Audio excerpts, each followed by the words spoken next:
Hi, everyone. Good afternoon. I'd like to welcome all of you to today's Gopher Solutions webinar. My name is Tabor Sawatsky. For those of you who are new to our webinar series, this is a monthly webinar focusing on a variety of physical education subjects and topics. Past webinar topics have included PE teachers presenting on specific activities like assessment, fitness, classroom management, and PE advocacy. Past presenters have included Dr. Robert Pangrazi, Dr. John Medina, and Jean Blades. Our presenters have done a great job of bringing useful topics and information to the field of physical education. Our webinars will almost always occur the third week of the month, and all attendees of today's webinar will receive a certificate of participation for 1 hour of educational credit. Also today, all attendees will be entered to win a rainbow set of SST scooters valued at $269. The SST scooter has 28% more seating than a typical scooter. The SST is also thicker and has a reinforced deck for larger students. Ergonomic handholds are positioned within the deck. Today's webinar is titled Effective Class Management with Shannon Jarvis. Today, with Shannon, we'll get an inside look at how we create an active and positive learning environment in our gym. This webinar includes tips for easy transitioning, so more time is focused on moving. Before I introduce Shannon, I wanted to mention that we will have the chance to answer questions. So please ask any questions you have as they come up during the presentation. Your questions are only visible to me, the moderator. You can type your questions in the questions area on the right side of your screen at any time during the webinar, and we'll accumulate the questions throughout the presentation, and we'll have a chance to address your questions with Shannon at the end of the presentation. At this time, I'd like to introduce our presenter, Shannon Jarvis. Shannon graduated from the University of Texas Arlington with a BA in kinesiology and a minor in biology. She has 11 years teaching experience in the areas of physical education and English second language. Shannon has 10 years experience in group fitness. She's been a middle and high school level coach, a co-athletics director, and Tribes Building Professional Communities District Trainer of Trainers. Her numerous presentations include two-time Texas AFERD State Presenter in 2013 and 2015, and she has been named Teacher of the Year at Hommel Elementary at Everman Independent School District during the 2008-2009 school year, as well as St. Andrew Catholic School in 2015-2016 school year. At this time, I will turn it over to our presenter. It's all yours, Shannon. Thank you, Tabor, and welcome everyone to our webinar. I really enjoy being able to impact all ages in a variety of settings and helping make a difference physically, mentally, and spiritually. Let me start off by answering what makes me an expert anyways in class management. That's really simple to answer. I wouldn't call myself an expert at all, actually. I will say that I am observant and that I am flexible. Two very important qualities of a great educator. I'm probably a lot like you, and we could probably learn a lot from each other. So expert I am not, but willing to share what I do with my classes and talk about how I handle our day-to-day routines and our procedures we have in place to help our class run smoothly. When I was in college, I was asked to write an educational mission, and I'm sure you have one as well, to create a spiritual and positive learning environment that encourage continuous learning and achievements in spiritual growth, academics, athletics, fitness, and healthy lifestyles. The word spiritual was added when I became a Catholic school teacher about 3 years ago. Other than that one change, my mission has been the same since my college days, which I strive for every year. I have learned from the best, and I have also learned from the worst. It is important to learn from those negative experiences as well as the good ones, and ask yourself, how can that be done better? And being willing to learn and evolve is a part of great classroom management. Picking and choosing what works for me in our gym and how I could improve on the things that I see that didn't work. These are not just in the gym setting, but also everywhere. How did that pre-K teacher handle traveling from point A to point B with her class? Or how did that store manager handle the upset customer? Or how did that dance teacher handle a student who won't participate? Or how did that parent handle a child who felt limp because they couldn't get their way? You see, managing is everywhere, not only in the school environment. You being willing to learn from this is an opportunity. Here are 3 questions I would like you to consider. What type of atmosphere do you have in your classes? How do your students feel coming and leaving your class? What would a visitor's first impression be if they walked in? I have high expectations for myself, my classes, and my students. I set my bar high, and then I raise it. I'm a firm believer that if you expect more, you'll work to get better results. I'm always looking to improve, well, because nobody's perfect. While sitting in a foreign gym about 6 years ago watching my daughter play basketball, I found myself looking around more than watching the court. Here I was out of state, miles away from home at a national basketball tournament, and the atmosphere created within this school, especially within the gym, amazed me. And I thought to myself, I want that for my gym, and I want that for my school. The first thing I did when I got back from that trip was get rid of all my class rules. You know that poster you wrote out your first year of teaching? Yep, no more rules in our gym. I decided to approach my classes differently through expectations. I uphold myself to expectations, so why not uphold my students? My methodology for teaching changed as I began teaching my students more about respect and how to live rather than a list of gym or class rules. Don't do this and don't do that. I modeled this newfound approach through that school I was sitting in at that national basketball tournament and through their school model, Great Expectations. Up next are the expectations that we have in our gym, along with some clip art that I found, and hopefully we can have a link where you could download them to use in your gym if you would like, or just email me and I can forward them to you. The following 8 slides are what I use to help set up a positive atmosphere in our gym. We will value one another as unique and special individuals. We were all created differently, and we all have our gifts and our talents. It's important for me to teach our students to understand that we're all different, and that's okay. And that's what makes the world different, and that's what makes the world unique, and we're all special. We will not laugh at or make fun of a person's mistakes or use sarcasm or put-downs. This is a huge one to emphasize in my gym environment because gyms can be harsh, especially if you're not athletic. I know many adults who have ill feelings about their gym experience as a young child, and as a teacher, I really want all my students to have a successful and positive experience in our gym. We will use good manners by saying please, thank you, excuse me, and allow others to go first. The please and the thank yous seem to be easy to implement. It's allowing the others to go first that is more difficult, and I give constant reminders that we'll all get a turn, and it doesn't matter who goes first, second, or last. We will cheer each other to success. I love it when I hear my students cheering for one another. If they're busy encouraging one another, then it's less time for them to be off task and less likely for them to make a bad choice. Peer teaching is another great expectation we have in place. We will help one another whenever possible. I am the only teacher in our gym with no assistants either, so it's really nice to see our students being so helpful and encouraging and helping others when I'm not able to get to every student. We will recognize every effort and applaud it.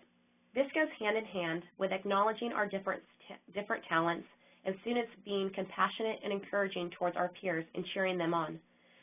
You really see how these expectations begin to build on one another. We will encourage each other to do our best. In our gym, we are all in this together, and that's a common theme that we have. Saving the best for last, I modified the 8th expectation to better fit my class since we are a Catholic school. We will keep God first, and we will let His light shine through us. I felt it was more fitting to include God in our expectations for our class, being that we're a private school. The original 8th expectation reads, we will practice virtuous living using life's principles. More about the Great Expectations can be found on their website listed at the bottom of the screen. I really have noticed a more respectful tone in my classes once I started using this methodology about 6 years ago. My biggest advice is to think everything through. How do I want my class to go? What could possibly go wrong? Making your expectations known and setting your bar high will provide a clear goal for your students. Setting routines and having procedures in place will allow them structure they need to be successful. Practice, practice, practice. Don't settle, and don't be afraid to stop them if they don't get it right. Repeat it until they do. Eventually, they'll realize that they're only wasting their game time. I let my kids know that I get to play games all day long, and they're only here for 45 minutes, so they tend to get it right the first time. Creating that positive environment within your gym doesn't necessarily mean that you'll never experience behavior issues. They will still arise, and this is a system that we have in place to deal with that. I've actually made the mistake of stop doing the system last school year because we hardly used it the year before, and I noticed a decline in behavior this present school year, and I had nothing constructively active in place. So it's made its way back into our gym just recently, and being MIA for a year and a half was just too long, and I'm happy that it's back and effectively working like a champ. So pictured, you'll see our board called Making Choices. I preach to my students all the time about making choices and how life is full of them. Everything you do really is a choice, and no one except yourself can choose. Parents and teachers could wish for you to make the right choice, but it's really all on you. Therefore, the need to accept the consequence when a bad choice is made is really yours, just as the reward for making a good choice is yours.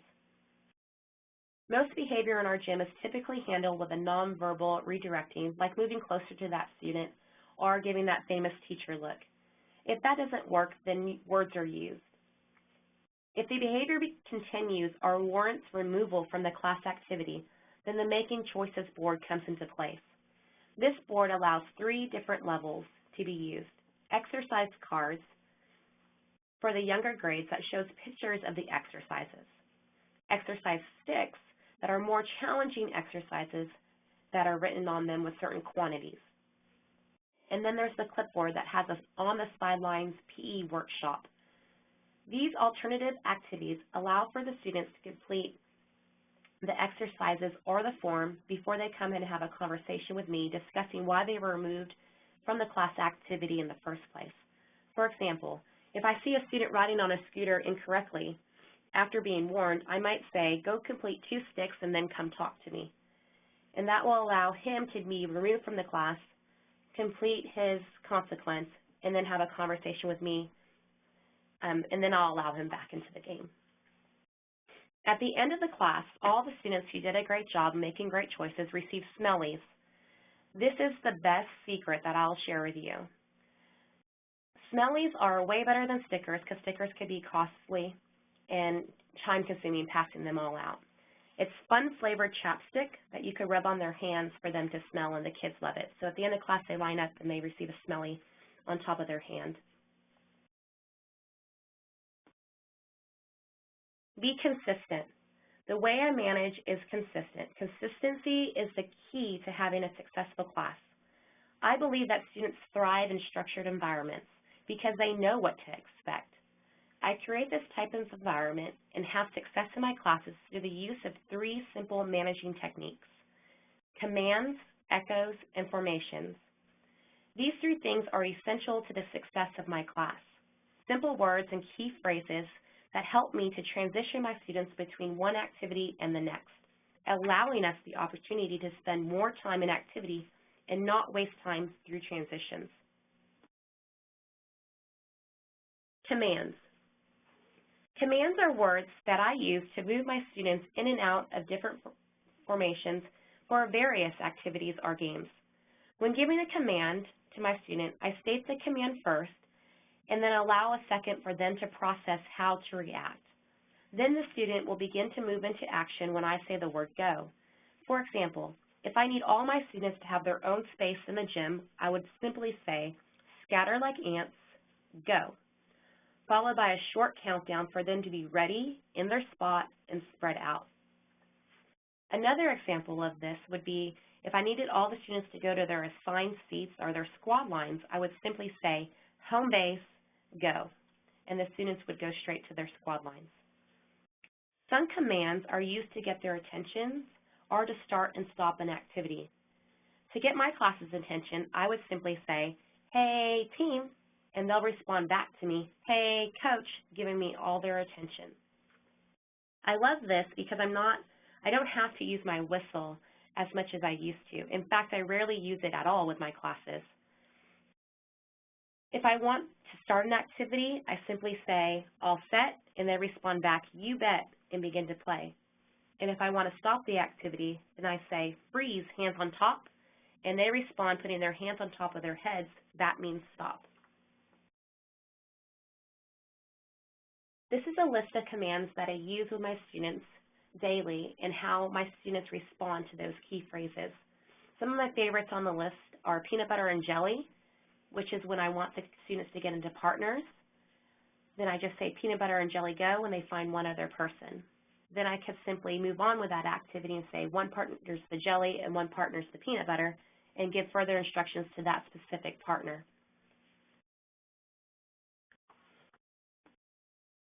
Echoes. Echoes are very similar to commands in that students complete an action upon hearing them, although with echoes, the students repeat back the command to me while completing their action. I find echoes to be a great teaching tool for the younger elementary students, pre-K through first grade especially. I find that teaching with echoes keeps their attention and engages them while helping the lost ones follow suit. We all have experience with those students who may zone out or tune out the teacher's directions. But when you have the whole gym full of students repeating them, it's a nice way to re-engage that student or redirect a negative behavior without singling someone out. So here's a list of echoes that I use with my students. My favorite one on here is probably at the bottom. If I want their attention, I simply say hands, showing my hands out front, and they repeat back hands. And then I'll lock them together and say together, and they'll put their hands together. And then I'll say lock it, and they put their hands in their lap. This is a great way, especially for the younger kids, to get their attention and to proceed with further directions about our activity. Before we get into our gym formations, you first need to know how our gym is set up. We use a grid seating chart, a system with numbers and letters, and we also have animals that correspond to the letter. For example, E is for elephant or H for hippo. I find that having the animals helps the younger grade levels who have trouble remembering what squad letter they are. So for some reason, they can't remember what letter they are, but they sure can remember what animal they are. So we label our gym with directional signs as well. All the walls are labeled, as well as left and right signs.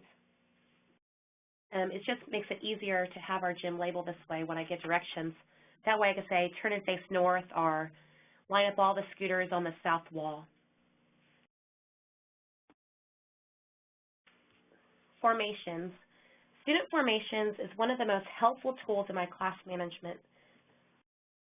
Moving from the public school sector to the private school, my formations haven't changed, but the amount of usable space and the class sizes have. The next slides are based on large class sizes and very minimal space, two things that I no longer deal with, but was faced with for 8 years. So I know where a lot of you might be, being that class sizes are so large these days. These formations, of course, might need to be modified to fit your needs or the space that you have. But this particular picture is of home base. This is our students' assigned spots. I give each student an assigned spot, and it's very thought out. I make sure that every line has an equal amount of boys and girls. So later when you see how we move into the different formations, the lines stay well diverse and mixed up. The next slide is our formation short stack. The idea of formations is so that we don't waste time transitioning from one activity or to the next when we start a game. So when they're in that home base formation and I want to start our game, I'll simply just say short stack, go, and all the squad lines would move forward together towards their letter on the wall, and then they sit down, and that's how our lines are formed, leaving plenty of space for our games. The next one is reverse short stack, basically the same thing, but I'm having my lines pushed to the back side of the gym for whatever reason. If our activity calls for that. Split short stack is the same thing, except every other line goes opposite directions, allowing the game space to be in the middle. This is probably the one I use the most, along with the next slide. Banana split allows for the squad lines to be split in half, and the front half goes to the front of the gym, and the back half goes towards the back of the gym for their lines.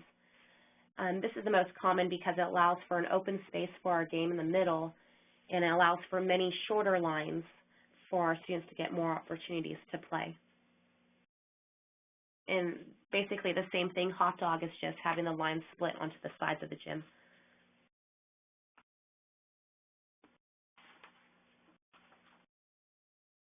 Now let's get a closer look into my classes and how we do some of our daily routines and how our classes are structured.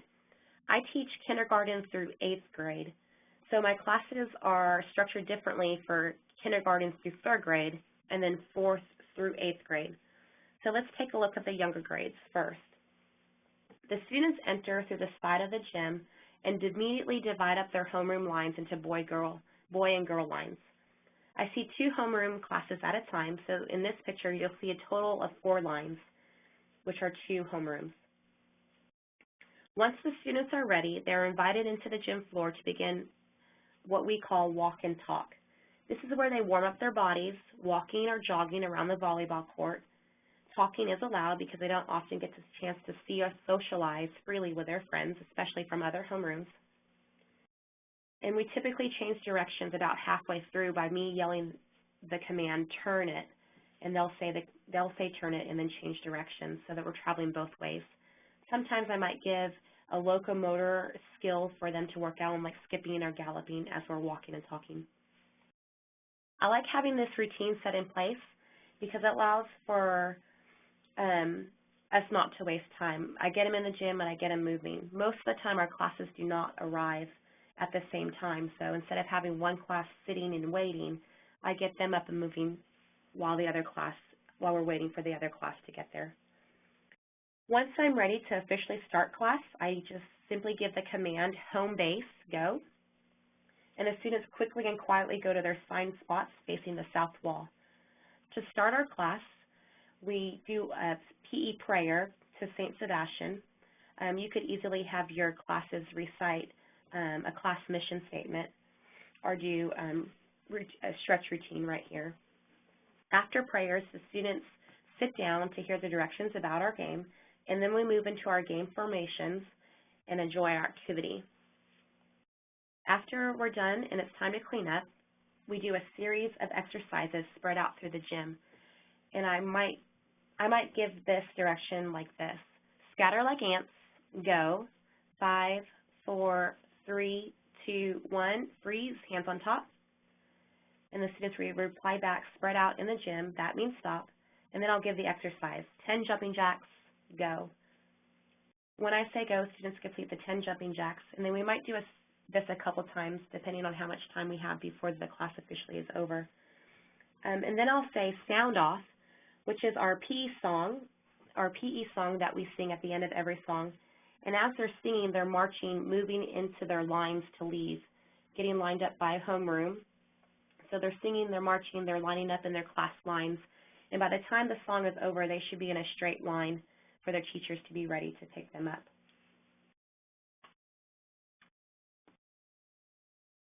The routines for 4th through 8th graders is a little bit different because these classes dress out for PE.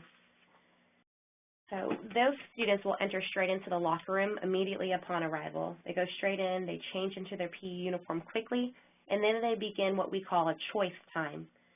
Choice time is where students have the freedom to choose to work on individual skills or skills in small groups. These typically are sports specific and follow the sports seasons. Like when it's volleyball, we have volleyballs out, or right now we have basketballs out because it's basketball season. Walking and jogging is always an option for those students who are not interested in working on individual skills or teaming up in small groups. So they always have that option to walk or jog laps. The choice is really theirs as long as they're moving. This time can vary. The time I allow for this choice time varies depending on our activity for the day. It's typically never more than 10 minutes. So if a class starts at 9:30, the students, of course, are trickling in from different parts of the campus, so they're hitting that locker room at different times. So it's hard for me to start a class at a certain time, so that's why I allow the choice time for them to come in and be active right away. And then once the majority of the class, if not all of the classes out of the locker room, we'll start class officially by saying all balls up, home base go, and the students move quickly into their home base after cleaning up all their equipment. Again, we move into our prayer to St. Sebastian, and then I'll give directions about the game that we're playing that day. And then we move into one of our game formations that I showed earlier. To end our class, with the older kids, we always do a finisher. A finisher can be any type of exercise which is performed on their own. So I'll simply say, your finisher today is 10 push-ups and 10 sit-ups. When you're done, clap it out and come to the center. So students will then spread out and get their own space in the gym and complete their finishing exercises. When they're finished with the exercises, they clap it out and come center using a clapping pattern that we like to do just for unity and team bonding. And they keep clapping until everyone's completed their finisher. Once everyone's done and we're all gathered at the center of the gym, this is typically where I'll give announcements, anything that's going on within the school or whatever I need them to bring next time to class. And then we'll finish up class by a student-led prayer and then a simple breakout, Wildcats on 3, and then the students depart into the locker room and then leave to their class after they change on their own. I love seeing other people have success, especially when it's teachers leading their classes. I love walking into a well-ran classroom where students are actively engaged and no time is wasted, and kids are very encouraging to one another. So that's something that I'm passionate about. And if I have something great, I love to share it. I think that sharing my gifts and talents that God gave me is my gift back to God. So I'm always willing to help. I'm always willing to share. So if you have any questions, I would love to answer those now about how we structure our classes. Thanks, Shannon. And again, for our attendees, your questions can be typed on the right-hand side of our screen at any time. And as we're kind of getting to some of our questions right now, feel free to put anything that's on your mind there. Those questions are only accessible by me, the moderator, so put anything in there that comes to mind. One question that we usually get is wondering if the presentation will be available online, and we do archive all of our webinars, so they're available on our website, gophersport.com, webinars, Gopher Solutions webinars, and we'll have this presentation and all of our other ones as well. Question, Shannon, about the ages that you've used some of these strategies with. Particular teacher that teaches middle school, if your expectations work as well with older students as they do with younger students. They absolutely work with all ages. I've taught preschool all the way up to 8th grade, and I've used all those game formations, all those expectations with all levels. The commands and echoes, I tend not to use so much with the middle school level kids just because they don't want to repeat back to me, hands on top, that means stop. They might think that's childish. So the commands and echoes are geared to lower elementary. With the older ones, I'll do commands where, home base go or take a knee, and they'll take a knee to get their attention. Sure. So, but I find that the expectations especially work for all ages. Okay. And what grades do you teach right now? Currently, it's kindergarten through 8th grade. Okay, great. And with your question about starting the school year with your elementary kids, how much time do you spend on some of these classroom management things? Is it pretty intense as you start the school year, or is it something that's just kind of introduced and ongoing part of every day, or is it something that you spend the first however many class periods at the beginning of the school year on to make sure that the kids get it? You always need to put your procedures in place and take the time for the kids to learn it. I like to do that. I like to mix it up within activities. So I'll introduce a tagging activity at the beginning of the school year, and while we're doing the activity, when I need them to stop and take a break, we'll stop and take a break, And while they are listening to me, I'll introduce a certain procedure. Like when I'll stop the class, I'll say, next time we stop the activity, I'll say freeze, hands on top, and you'll come back and say, that means stop, and give me your attention. So we are working on the procedures, but we're not doing a whole day's worth where we're just learning about the different structures that we're going to have in place. We'll mix it in and stop an activity and teach the kids while we're doing activities, not just, the first 3 weeks of PE is all procedures. But we do practice, and just to get those procedures in place, and you have to. This is my 3rd year at this school, so each year, of course, that you're with the same set of students, you're not going to have to spend as much time because they'll come back remembering, and the new students that come to you will quickly catch on, especially if all the students in your gym are repeating back those echoes or those commands. Okay, great. One question is in regard to a policy at their school. As part of their coordinated school health plan, they're not allowed to use exercise as any form of a punishment or more of a consequence at the risk of students, seeing fitness as negative. Any other ideas that, to deal with from a consequence standpoint in that type of a situation?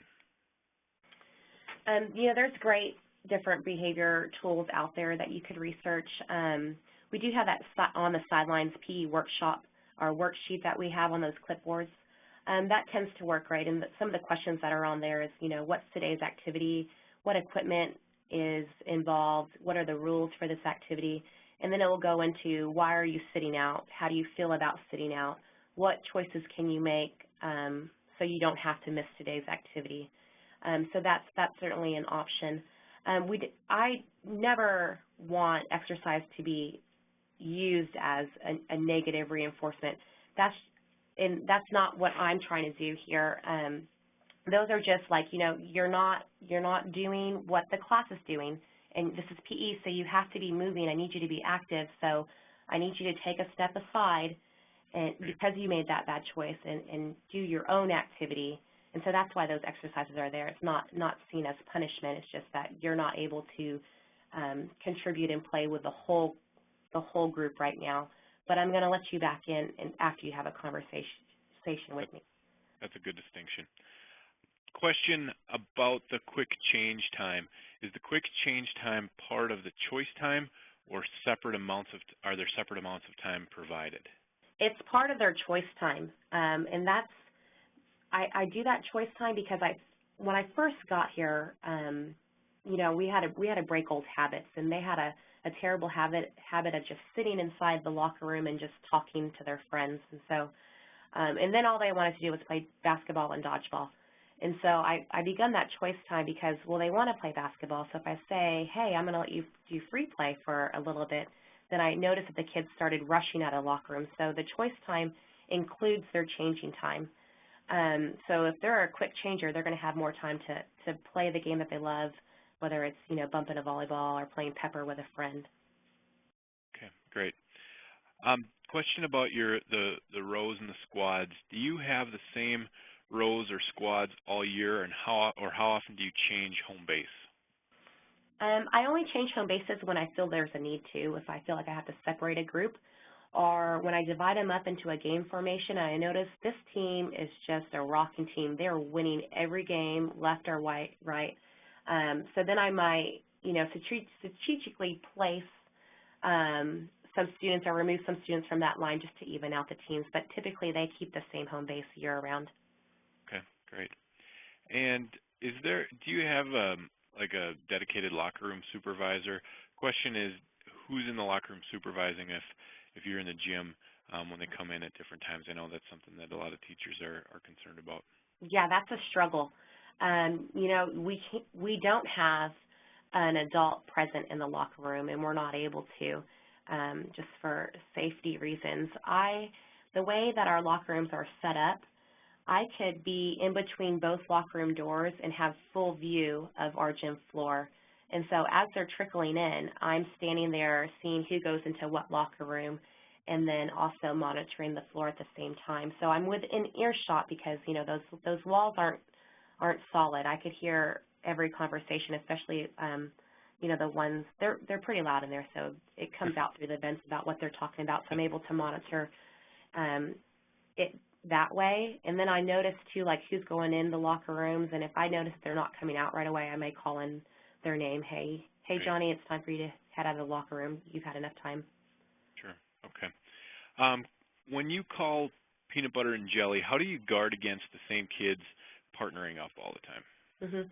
Sometimes we give different cues, like you have to pick someone who's not in your homeroom, or you have to pick someone who has longer hair than you.